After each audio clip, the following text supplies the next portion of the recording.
ఒకటే విషయం ఇవాళ మనం అందరం కూడా ఆలోచించాలి. 2001లో కేసీఆర్ గారు తెలంగాణ ఉద్యమాన్ని ప్రారంభించినప్పుడు కూడా పిడికడి మందితోనే ప్రారంభమైంది. ఆ రోజు చాలా మంది ఇది వస్తుందా తెలంగాణ అనుకున్నారు. కానీ కేసీఆర్ గారు పోరాటం చేసి 14 ఏళ్ళు శ్రమించి తెలంగాణ రాష్ట్రాన్ని సాధించారు. ఆ ప్రక్రియలో కూడా ఇలాంటి కుట్రలు జరిగినాయి. రాజశేఖర రెడ్డి గారు గతంలో ముఖ్యమంత్రిగా ఉన్నప్పుడు ఇదే విధంగా మన ఎమ్మెల్యేలను చాలా మందిని తీసుకున్నారు. 12 మంది ఎమ్మెల్యేలను తీసుకున్నారు. ఇంకా అయిపోయింది బీఆర్ఎస్ పార్టీ అనుకున్నారు. ఎమ్మెల్యేలు పోయినంత మాత్రాన బీఆర్ఎస్ పార్టీ పని అయిపోలేదు. ఎమ్మెల్యేలు ఉన్నా పోయినా కార్యకర్తలు ఉన్నారు, ప్రజలు ఉన్నారు, మంచి నాయకత్వం మన బీఆర్ఎస్ పార్టీకి ఉంది. అప్పుడు కూడా ఇట్లాంటి కుట్రలే చేసిండ్రు. అయిపోయింది అన్నారు. అయిపోయింది అన్నోళ్ళే కాలగర్భంలో కలిసిండ్రు తప్ప బీఆర్ఎస్ పార్టీ మాత్రం నిలబడ్డది. ఇట్లా చాలా కుట్రలు, చాలా ప్రయత్నాలు జరిగినాయి. కానీ ఈ కుట్రలు ఏవి కూడా అవి ఫలించలేదు. అంతిమంగా న్యాయం గెలిచింది, ధర్మం గెలిచింది. బీఆర్ఎస్ పార్టీ అద్భుతమైనటువంటి పాలనను తెలంగాణ ప్రజలకు అందించింది. ఇవాళ రాష్ట్ర ప్రజలందరూ కూడా చూస్తూ ఉన్నారు. రాష్ట్రంలో ఏం జరుగుతుందో కూడా చూస్తూ ఉన్నారు. ప్రజలందరూ కూడా ఇవాళ కేసీఆర్ గారి పాలనను ఇప్పటి ప్రభుత్వ పాలనను కంపేర్ చేసుకుంటున్నారు. నాడెట్లుండే నేడెట్లున్నది అనేది ఇవాళ ప్రజల వాళ్ళ ఆలోచనలో కనబడతా ఉంది మనకు. బట్ ఏదైనా ఇలా ఆలోచించండి. మైపాల్ రెడ్డి గారికి పార్టీ ఏం తక్కువ చేసింది? ఆయనను 3 సార్లు ఎమ్మెల్యేగా చేసి ఇవాళ ఆయనను గెలిపించింది మీరందరూ కూడా. బీఆర్ఎస్ కుటుంబం గెలిపించింది ఆయనను. మీరందరూ ఎంత కష్టపడ్డారు? మీరందరూ కూడా ఎంతో కష్టపడితేనే ఇలా మైపాల్ రెడ్డి గారు గెలిచిండు. కానీ ఇలా కష్టాలు వస్తాయి. ఒక పార్టీ ప్రతిపక్షంలో ఉంటుంది. 10 ఏళ్ళు మనం ప్రభుత్వంలో ఉన్నాం కదా. 10 ఏళ్ళు ప్రభుత్వంలో ఉన్నప్పుడు మరి ఎన్నో కార్యక్రమాలు చేసినాం. నిజానికి పటాన్ చెరువుకు ఏది చేయలేదో చెప్పండి.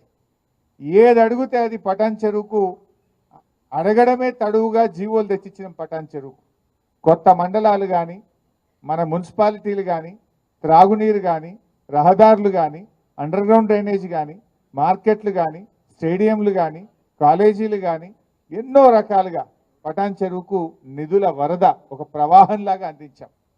బట్ అయినా ఎమ్మెల్యే గారు ఎందుకు పోయిండో నాకైతే అర్థమైతలేదు. నేను ఇవాళ మీకు చెప్పేది ఒకటే, గూడెం పోయినా గుండె ధైర్యాన్ని మీరు కోల్పోకండి. మేమున్నాం మీకు. గూడెం పోయినంత మాత్రాన్ని ఎవరు గుండె ధైర్యం కోల్పోవాల్సిన అవసరం లేదు. బీఆర్ఎస్ పార్టీ మీకు అండగా మేమందరం కూడా మిమ్మల్ని కాపాడుకుంటాం. ఎవరైతే ఎమ్మెల్యేలు ఇలా పార్టీ మారినరో వాళ్ళు మాజీలు అయ్యేదాకా నిద్రపోయేది లేదు, వాళ్ళని వదిలిపెట్టేది లేదు. ఇలా ఖచ్చితంగా వాళ్ళు ఏదో రోజు మాజీ కావాల్సిందే, వాళ్ళని మాజీ చేసేది ఖాయం. ఆయనకు మనసు ఎట్లొచ్చింది మైపాల్ రెడ్డికి? అరే నిన్ను 3 సార్లు ఎమ్మెల్యేగా టికెట్ ఇచ్చి నిన్ను గెలిపించి ఇంత గౌరవిస్తే పార్టీ మారడానికి మైపాల్ రెడ్డికి మనసు ఎట్లొచ్చిందని నేను అడుగుతా ఉన్నా. ఇది న్యాయమా అని నేను అడుగుతా ఉన్నా. ఇది నీకు తగునా అని నేను అడుగుతా ఉన్నా. ఒక తల్లిలాగా పార్టీ నిన్ను దగ్గర తీసుకున్నది. ఆనాడు వైసీపీలో నీకు అవకాశం రాక ఇబ్బంది పడితే గుండెకు హత్తుకొని నిన్ను టికెట్ ఇచ్చి గల్లీ గల్లీ తిరిగి ఇవాళ గెలిపించుకొని కాపాడుకున్నది బీఆర్ఎస్ పార్టీ. నీకు ఎట్లా మనసు వచ్చిందని నేను అడుగుతా ఉన్నా. అయినా వ్యక్తులు కాదు ముఖ్యం పార్టీకి. పార్టీకి సిద్ధాంతం ముఖ్యం, కార్యకర్తలు ముఖ్యం, మీలాంటి నాయకులు ముఖ్యం. మీకు ఏ ఆపద వచ్చినా, అర్ధరాత్రి ఆపద వచ్చినా నేను మీకు అండగా ఉంటా. ప్రభాకర్ అన్న మీకు అండగా ఉంటాడు.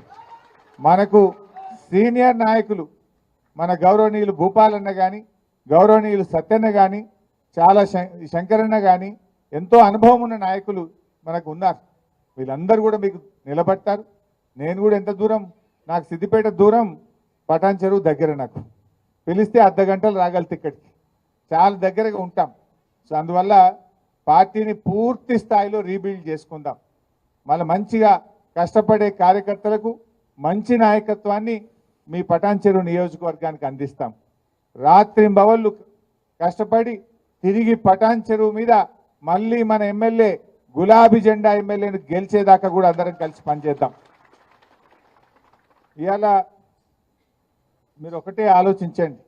రేవంత్ రెడ్డి గారు ఆనాడు ఏమన్నాడు? ఎమ్మెల్యేలు పార్టీలు మారితే రాళ్లతో కొట్టండి అన్నాడు. ఇవాళ ఆయన్ని పోయి కండువాలు కప్పుతుండు ఇళ్ళకి పోయి. నువ్వేం మాట్లాడినా నువ్వేం చేస్తున్నావు ఇవాళ ప్రజలు గమనిస్తూ ఉన్నారు. ఇవాళ రుణమాఫీ విషయంలో కూడా ఏం చేసిండ్రు? కోతలు పెట్టే కార్యక్రమం చేసిండ్రు. నిన్న జీవోలనేమో రేషన్ కార్డు ఆధారంగానే రుణమాఫీ చేస్తాము అని జీవోలో ఇచ్చింది. అంటే రేషన్ కార్డు ఆధారంగా కుటుంబాన్ని గుర్తిస్తాం, కుటుంబానికి ఒక రుణమాఫీ చేస్తాము అని చెప్పి జీవోలో ఇచ్చింది. ప్రజల్లో వ్యతిరేకత వస్తే మాటల్లో ఏం చెప్తున్నారు? లేదు లేదు రేషన్ కార్డు అవసరం లేదు, పాస్బుక్ ఆధారంగా చూస్తామని మాటలు చెప్తున్నారు. మాటలు నడవయి కదా, నీ జీవో మార్చు. ఇలా బ్యాంక్ అధికారులు కానీ వ్యవసాయ శాఖ అధికారులు జీవోను ఫాలో అవుతారు తప్ప నీ నోటి మాటలు ఫాలో గారు. జీవోలనేమో రేషన్ కార్డు ఆధారంగా అన్నావు, నోటి మాటలేమో లేలే పాస్బుక్ ఆధారంగా అంటున్నావు. ఇప్పుడు అప్పిచ్చేటప్పుడు నీ రేషన్ కార్డు ఉందా లేదా అని అడగలే, పాస్బుక్ ఉందా లేదా అని చూసి అప్పిచ్చింది. ఆ పాస్బుక్ ఆధారంగా రుణమాఫీ జరగాలి. నీ జీవోలో ఉన్నటువంటి జీవోను మార్చండి.